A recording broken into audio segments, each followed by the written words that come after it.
नमस्कार दोस्तों, मैं हूं सौरभ शर्मा। आप देख रहे हैं भारत 24। एक फिल्म आ रही है इन गलियों में। फिल्म स्पेशल है, किरदार स्पेशल है और फिल्म का जो मैसेज है वो भी स्पेशल है। फिल्म के ऊपर कुछ लिखा है वो आपको सुनाऊंगा, लेकिन फिल्म से जुड़े लोगों का पहले बहुत बहुत स्वागत है भारत 24 में। सर, इन गलियों में हर मोड़ पे कुछ ख्वाहिशें हैं, कुछ कहानियाँ हैं। जहाँ हर रास्ता था एक मुकाम है और हम हर कदम पे छुपा कोई पैगाम है। क्या छुपा हुआ पैगाम एक बार फिर उन लोगों को दिखेगा, सुनेगा, जो इस सोसाइटी के लिए जो कहते हैं कड़वा सच है? ये डायरेक्टर साहब पहले इसके बारे में वाजे करें। नहीं, जावेद भाई बहुत मुफीद आदमी है इस तरह के पैगाम पर बातचीत करने के लिए, क्योंकि फिल्म अलग है, अपनी ज़ाती ज़िंदगी में भी ये इस मैं तरह सिर्फ की ये बातें कहूँगा करते कि रहे। आपने कहा कोई छुपा हुआ नहीं, खुला पैगाम है। इसमें कोई छुपी हुई बातें नहीं है, सीधी बात कही है, सबको समझ में आ जाएगी। हमारी फिल्म में एक बहुत अच्छा शेर ये पढ़ते हैं ना कि उनका जो फ़र्ज़ है वो अहले सियासत जाने, मेरा पैगाम मोहब्बत है जहाँ तक पहुँचे। तो यही है हमारी फिल्म का पैगाम। जावेद सर, जिस चीज़ को फिल्म में दिखाया गया है, हिंदू मुस्लिम की जो लव स्टोरी है लड़के लड़की की, उसमें एक शब्द बार बार हम सुनते हैं, ये कड़वा सच है, कड़वी सच्चाई है।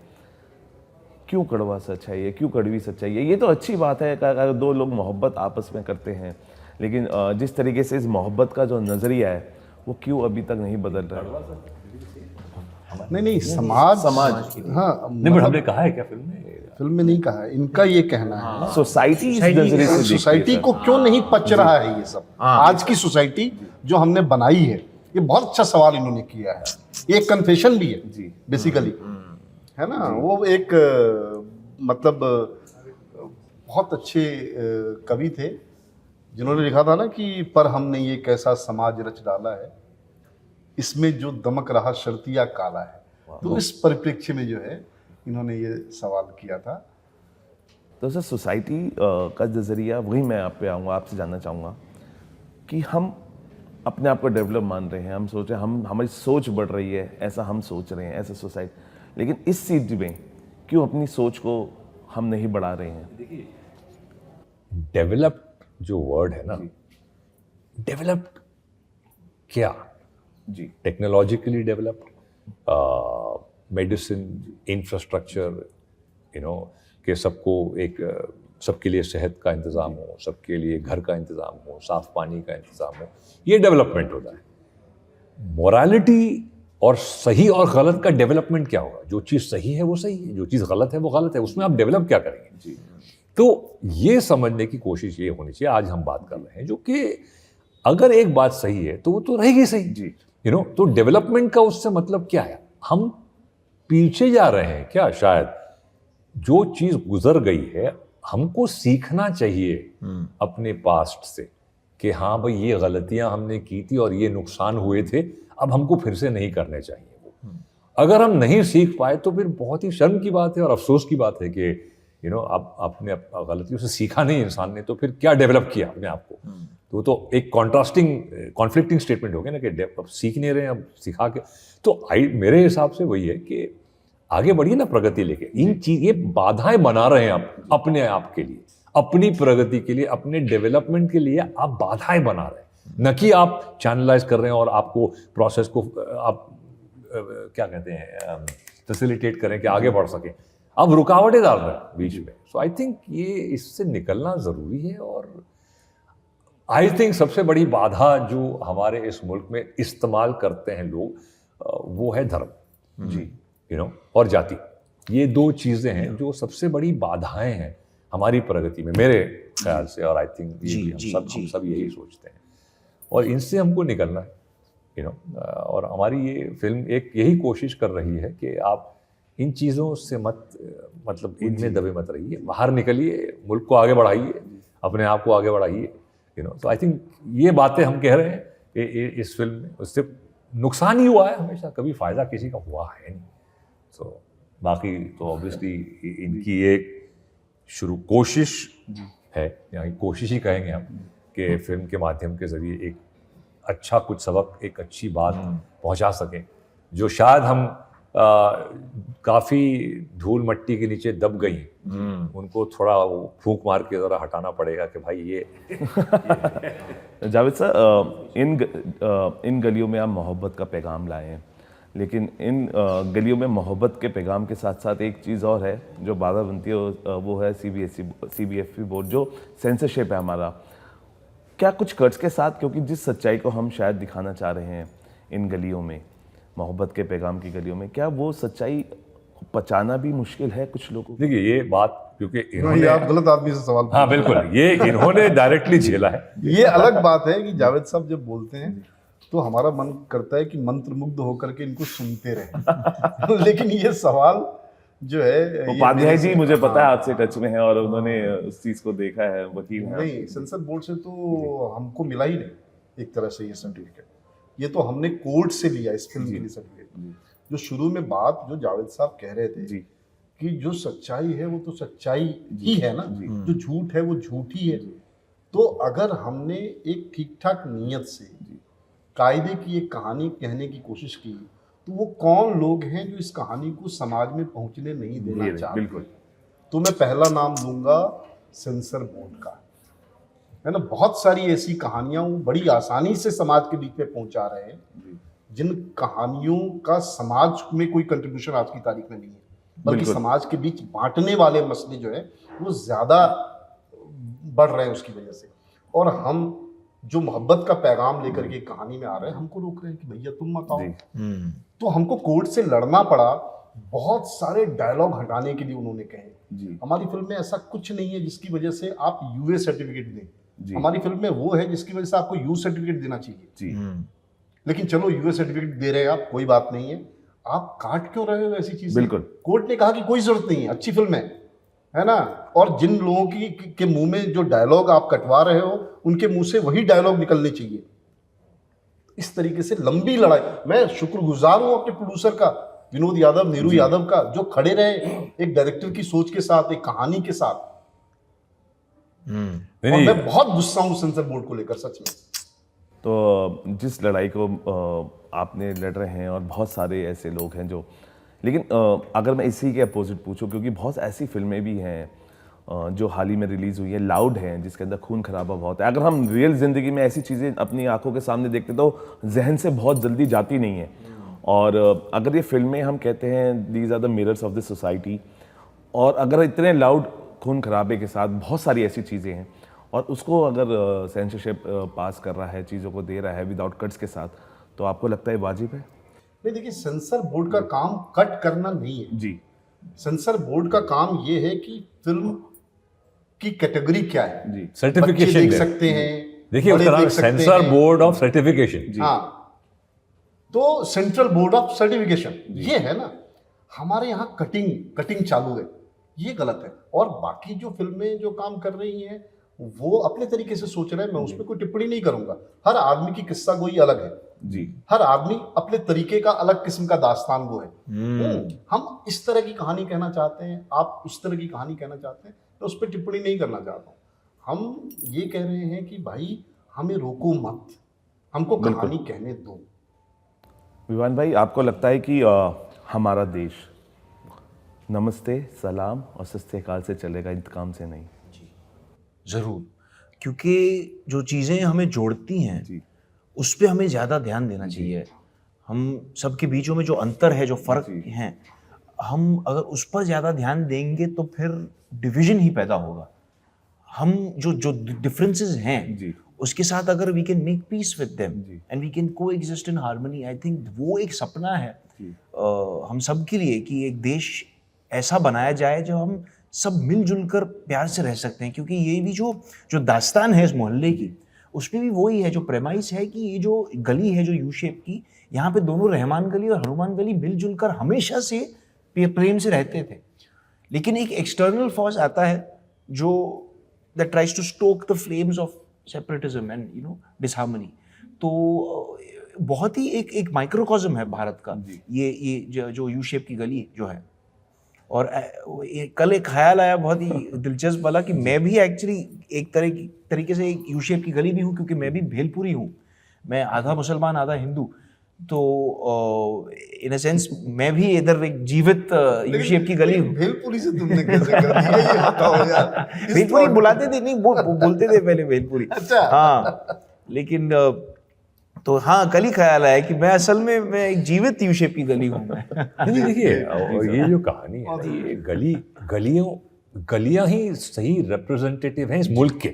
जो मैं मेजोरिटी की बात कर रहा हूँ, जो बड़े मेट्रोज हैं वो अब क्या है, थोड़ा वेस्ट थोड़ा ये मिक्सचर हो गया है, लेकिन जो असली हिंदुस्तान है वो तो आपको गलियों में ही मिलेगा, और ये छोटे शहरों में उनकी गलियों में जहाँ हमारी सभ्यता कल्चर जीवित है। असली हिंदुस्तान तो फुटपाथ पे आबाद है। हाँ, और दिल पे फुटपाथ, रख के हाथ कहिए देश क्या आजाद है। हाँ, बिल्कुल बिल्कुल। और जी जी, जो फुट, जैसे एक पुराना कहावत है अंग्रेजी में, और जो आई थिंक इस फिल्म में हरिया और शब्बो की जो लव स्टोरी है और मिर्जा चाचा की जो दोस्ती यारी जो है, जो कम्युनिटी है, जो प्यार है और हमदर्दी है सबके बीच में, एक पुराना कहावत है अंग्रेजी में कि सड़क से भी फूल खिलते हैं, कि from the asphalt flowers can spring.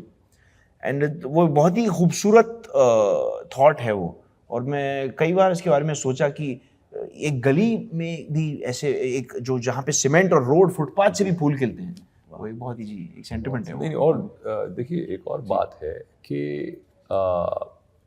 है कहानी छोटी लेकिन बात बहुत बड़ी क्या है। बिल्कुल।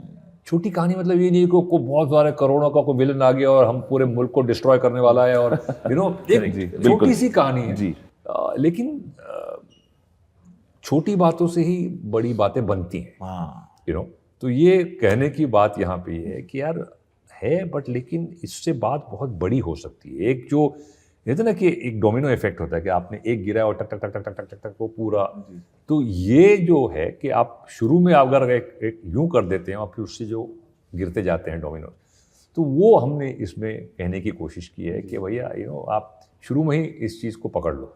और जो इन्होंने कहा कि लोग बाधाएं डालना चाहते हैं, किसी वजह से नहीं चाहते हैं, अपने स्वार्थ के लिए, अपने पॉलिटिकल स्वार्थ के लिए, अपने पावर के लिए, और वोट बैंक जिसको आज की ज़बान में कहा जाता है। आई थिंक, और हम पॉलिटिकल नहीं हो रहे हैं। हाँ, एक पॉलिटिशियन हैं लेकिन वो किसी एक पार्टी या सोच को रिप्रेजेंट नहीं कर रहे हैं, वो बेसिक पॉलिटिकल स्ट्रक्चर को रिप्रेजेंट कर रहे हैं जो इस मुल्क में चला आ रहा है आफ्टर इंडिपेंडेंस, कि कैसे एक्सप्लॉइट किया जाए लोगों को, भावनाओं को, धर्म को लेकर, जाति को लेकर वगैरह। तो आई थिंक ये बहुत सिंपल सी चीज़ है। और आजकल एक बैड वर्ड हो गया है ना, वो क्या कहते हैं, लिबरल या गंगा जमुना तहजीब बोलना भी एक गाली समझ रहे हैं लोग। एक ज़माने में वो फ़ख्र से कहते थे भाई देखो हमारी तहजीब है, आजकल उसको गाली बना दिया है कि ये क्या होता है। बट यही तो है। देखिए, इससे डाइवर्स कंट्री दुनिया में कहीं नहीं। मतलब इतने ज़बानें आप ले लीजिए, आप धर्म, जाति, कपड़े, म्यूजिक, खान पान, कहीं नहीं मिलेगा आपको। बिल्कुल। ये इसीलिए एग्जिस्ट हो पाए हैं हजारों सालों तक क्योंकि इन्होंने को एग्जिस्ट करने का एक फॉर्मूला रखा है कि भाई मैं तुम्हें रिस्पेक्ट करता हूं, तुम मुझे रिस्पेक्ट करो, प्यार मोहब्बत से मिलके रहो। अभी एक लाइन थी, एक हरे कृष्णा मूवमेंट हमारे मुंबई में, हरे राम हरे मूवमेंट है, तो उनके एक जो पुजारी हैं वो सिग्नल पे खड़े रहते थे 5-5, 6-6 घंटे एक बोर्ड पकड़ के ऊपर। ओके, उनका धोती में थे और टीका लगा के, और वो उनकी जो चोटी होती थी, और वो खड़े और स्माइल करके मुस्कुरा के अपने धर्म पर चलो, सबसे प्रेम करो। ओके, और मुझे बड़े अच्छे लगते थे वो। मैं कभी गाड़ी रुकती थी तो बातचीत कर लेता था उनसे। तो वो यही था, बिल्कुल यही है हिंदुस्तान। जावेद सर, इसलिए कहते हैं ना, इन गलियों में अगर बात हो रही है तो जिसमें बात होती है उसी की बात होती है, और इन गलियों में भी जो बातें होंगी वो सब जगह उसकी बातें होंगी। और अगर 1947 से हम इस तरह की कहानियाँ देख रहे हैं, चाहे महबूब खान की राह दिल हो, चाहे नदिया के पार हो, चाहे बाजी हो गुरुदत्त साहब की 1951 में, उसमें भी इस तरह की प्रेम कहानी दिखाई गई है। लेकिन उन कहानियों को जब हमने देखा इतने सालों तक, अब हम इन गलियों में उस कहानी को देख रहे हैं। कहानियों में कितना अंतर पाते हैं प्रेजेंटेशन का, और कहानियों में कितना बदलाव आया है उस मोहब्बत का जिसको उस वक्त दिखाई गई थी या हम देखते थे, और इस वक्त इन गलियों में दिखाई दे रही है। वक्त के साथ भाई पहले पजामा पहनते थे, आज जीन्स पहनते हैं, स्नीकर। वो म्यूजिक बदला है, रहन सहन बदला है, हर चीज़ बदलती है। मोहब्बत भी एक ज़माने में आंखों आंखों में होती थी, फिर हाथ पकड़ने आ गए, फिर आप किस करने आ गए, तो वो एक whatever, एक दुनिया बदली है, अच्छा बुरा वो मैं नहीं कह रहा हूँ, बट लेकिन बदली है। तो लेकिन ये जो हम दिखा रहे हैं, ये फिर भी एक हिंदुस्तानी कल्चर में, देखिए एक बात बताता हूँ, अमेरिका में एक लड़का और लड़की अपने माँ बाप के सामने किस करेंगे, बहुत ही फिजिकल होके बैठ जाएंगे, हिंदुस्तान में नहीं करते जी, अभी भी नहीं करते जी, हस्बैंड वाइफ भी नहीं करते जी, मैंने देखा है कि भाई वो ऐसे हाथ पकड़ेंगे नहीं माँ बाप के सामने, वो है हमारे घर, उसमें कोई बुरे अच्छे की बात नहीं कर रहा हूँ, ठीक है, हमारी एक सभ्यता है, तो हम उसको लेके चल रहे हैं। इनकी जो मोहब्बत दिखाई गई है हरिया की और शब्बों की, ये कहीं जो असली हिंदुस्तान में एक शर्म, एक हया, एक रिस्पेक्ट माँ बाप के लिए, बड़ों के लिए, बुजुर्गों के लिए, उसमें सोशल मीडिया भी है, और बैलेंस करके कैसे चलें, नई पीढ़ी है, मोहब्बत है। अब इनका फोकस मोहब्बत है, उनका कोई मतलब नहीं है कि पॉलिटिक्स में क्या हो रहा है, और उसको ये है कि मुझे प्यार है भाई जी, और हमको प्यार है एक दूसरे से। लेकिन अब ये बाधाएं बीच में जो बना दी गई हैं, देखिए एक फिल्म आई थी एक दूसरे के लिए, बहुत पहले, उसमें जबान कल्चर का फर्क था, बात वही कह रहे हैं कि नफरत और मोहब्बत, और उसका एंड क्या हुआ। तो हमारी फिल्म मैसेज वही है कि अलग अलग चीजें नफरत पैदा कराई जाती है, आप जबान से करें, कास्ट, कल्चर, क्रीड, रिलीजन, कोई भी चीज को लेके आप नफरत, एक प्यार को रोकने की कोशिश कर रहे हैं।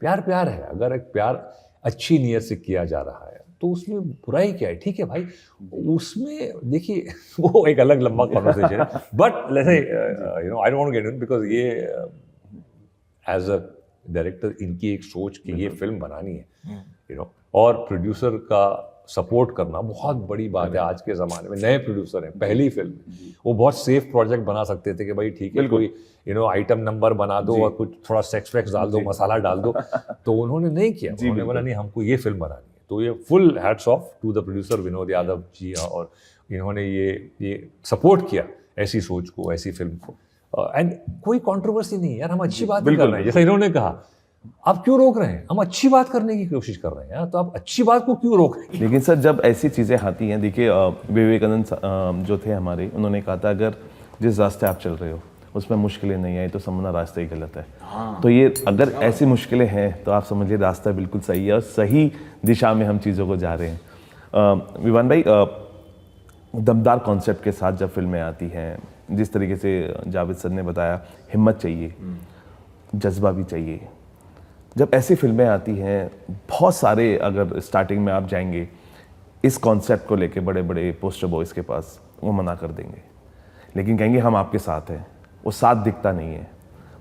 क्यों हिम्मत हमारी इंडस्ट्री आज भी ऐसे दमदार स्क्रिप्ट्स पे जब आते हैं तो वो चुनिंदा लोग होते हैं आपकी तरह, जो अपनी हिम्मत आप भी जुटाते हैं जब सब्जेक्ट आता है कि इसमें हम करेंगे तो कहीं कंट्रोवर्सी ना हो जाए, लोग प्रोपोगेंडा भी बोलेंगे, कुछ बहुत सारी तमाम चीज़ें आएंगी, लेकिन वो पोस्टर बॉयज़ क्यों हिम्मत नहीं जुटा पाते जो हिम्मत आप जैसे कलाकार जुटा पाते हैं, अपना साथ देते हैं ऐसी स्क्रिप्ट्स को, दमदार स्क्रिप्ट्स को। Thank you for saying that, that means a lot. अब मुझे लगता है क्या है ना, ज़्यादातर अगर आप कोई भी अगर व्यक्ति एक व्यापार चलाता हो तो कई बार जब अगर उनके राजनीतिक या सोशल विचारों को अगर वो एक्सप्रेस करते हैं तो पेट पे लात पड़ती है। तो मैं एक हद तक समझ भी सकता हूँ कि क्यों नहीं करते हैं कई सारे लोग, और ऐसे, लेकिन ऑफ कोर्स मैं चाहता हूँ कि करें और लोग और हिम्मत रखें और चैलेंज करें अपने आप को, ऑडियंस को भी चैलेंज करें, बिल्कुल। लेकिन ज़रूर ये मेरा हमेशा से मेरा खुद का मानना रहा है कि मैं एक कलाकार हूँ, व्यापारी नहीं। अगर मैं व्यापारी होता तो शायद पेट पे लात का असर अलग उसका एहसास पड़ता, लेकिन हमारे परिवार जो है, हम सब कलाकार हैं और हम कोशिश करते हैं कि अपने बिलीव्स को अपहोल्ड करने की और अपने दिल की बात सुनने की। लेकिन जी, जैसे आपने कहा कि लोगों को और हिम्मत रखना चाहिए, लेकिन मैं एम्पैथाइज कर सकता हूँ, क्योंकि अगर कोई भी बिजनेस चलाता हो, कोई भी किसी का भी प्रोडक्शन हाउस हो, या कई सारे एम्प्लॉयज़ को उनका पेट भरना है, तो मैं फिर उनकी वो जिम्मेदारी समझ सकता हूँ कि अगर वो कुछ चांसेस लेंगे, रिस्क लेंगे, तो it can affect the bottom line, जो बहुत ही डेंजरस चीज़ होती है।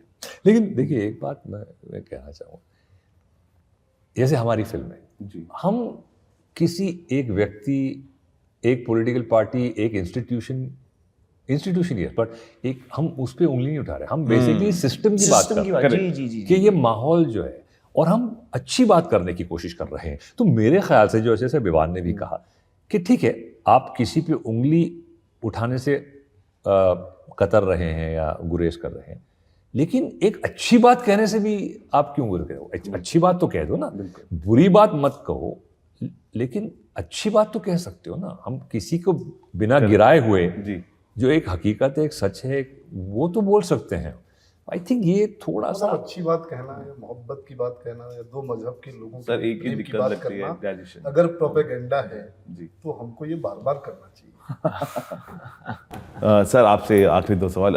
वसु मालवीय जी की हम बात करेंगे, और उनकी पंक्तियाँ कौन नहीं, बहुत कम लोगों ने शायद पढ़ी होगी, लेकिन मैं उनमें से हूँ जो 32 साल की उम्र में वो हमारे बीच आज नहीं है, लेकिन उन्हीं से जुड़ी कुछ याद अगर हम इन गलियों के जरिए।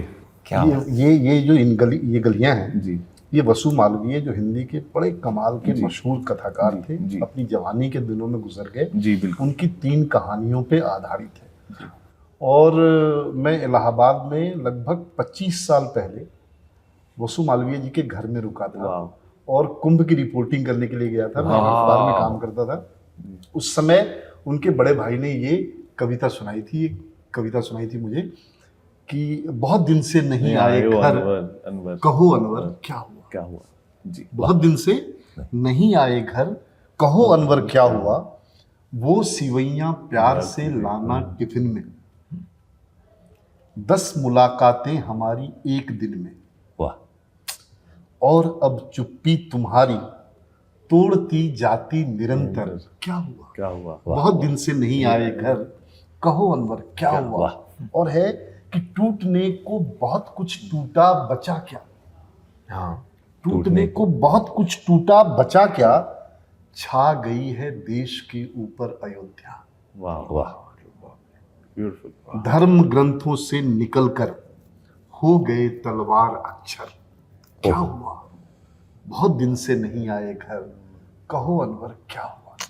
ये जो फिल्म है ना इन गलियों में, अरे यार, इसी नज्म की छाया में। जी यार, ये पढ़ना चाहिए था फिल्म में यार। एक्चुअली अब मैं सुनने के बाद मुझे लग रहा है कि अगली फिल्म में पढ़ते हैं। हाँ बिल्कुल। जावेद सर, आखिरी सवाल, क्योंकि नासिर साहब के साथ आपका बहुत अच्छा आप बॉन्ड शेयर करते हैं, और आप वालिद के बाद आप एक उनके पुत्र हैं विवान भाई, और मज़ा आता है। मैं एक कहूँगा नहीं एक्सपीरियंस कैसा रहा, क्योंकि हर एक्सपीरियंस अच्छा होता है, लेकिन मैं कहता हूँ कि अपने आप को आदमी लकी मानते हैं जब आप जनरेशन टू जनरेशन वर्क करते हैं। सर, वो फीलिंग क्या होती है, क्योंकि when you work with the different generation और सोच, और आज आप देख रहे हैं सोच को बढ़ते हुए नासिर साहब की, और देखिए नहीं, और बहुत ही होनहार हैं ये। ऐसी बात नहीं है कि सिर्फ नसीर भाई के बेटे हैं, नहीं, अपने आप में इन्होंने अपने आप को एस्टैब्लिश किया है as an actor, as a writer, और एक बहुत अच्छी सोच रखने वाले, बहुत ज़हीन, पढ़े लिखे, लिटरेचर समझने वाले, तो हमको भी सीखने को मिलता है। बिल्कुल, मैं शायद इतना पढ़ा लिखा नहीं हूँ साहित्य के हिसाब से, मैं बोलता हूँ, मैं तो कहता हूँ, बट जब हम बैठते हैं तो कुछ ना कुछ सीखने को मिलता है। और दूसरी बात क्या होती है, जब आपके किसी दोस्त का एक अगली जनरेशन के साथ तो एक फख्र भी होता है, एक खुशी होती है दिल से, कि मेरे बेटे से थोड़े बड़े हैं, तो वो एक हमको भी लगता है कि भाई मेरे बेटे समान हैं और दोस्त के बेटे हैं। तो और जब देखते हैं कि भाई होनहार हैं तो और अच्छा लगता है। तो बड़ा अच्छा लगा, और मैं दुआ करता हूँ कि ये और कामयाब हों। अब कामयाब मतलब माली तरीके से नहीं, लेकिन अपनी कला के ज़रिए कि लोग बोलें कि भाई वाह, ये कलाकार है। बिल्कुल। और सर, जाते जाते मैं भी इन गलियों में शायद जो इस चीज़ को मैं एक्सप्रेस करना चाहता हूँ वो है जिस तरीके से मैंने इंटरव्यू किया उसे समझ आया कि मंजिलें हिलती हिलने दो, निशाना आपका अर्जुन का तीर जैसा है। और चीज़ें हिली, लेकिन निशाना बिल्कुल इन गलियों में ठीक जाके लगा। और जो मोहब्बत का पैगाम इन गलियों में 14 तारीख को आपको देखने को मिलेगा, मुझे लगता है उस मोहब्बत के पैगाम वो आपको दिल को छुएगा, और छूना भी चाहिए, क्योंकि जिस खूबसूरती से मोहब्बत होती है उस खूबसूरती को समझना आपकी भी जिम्मेदारी है। इसमें कोई धर्म जाति नहीं आनी चाहिए। प्यार आपको धर्म जाति के बीच नहीं लाना चाहिए। प्यार प्यार होता है, करते रहिए, खुशियाँ फैलाते रहिए और इस फिल्म को आके थिएटर्स पे देखिए। फिलहाल अभी के लिए इतना ही, आप बने रहिए भारत 24 के साथ।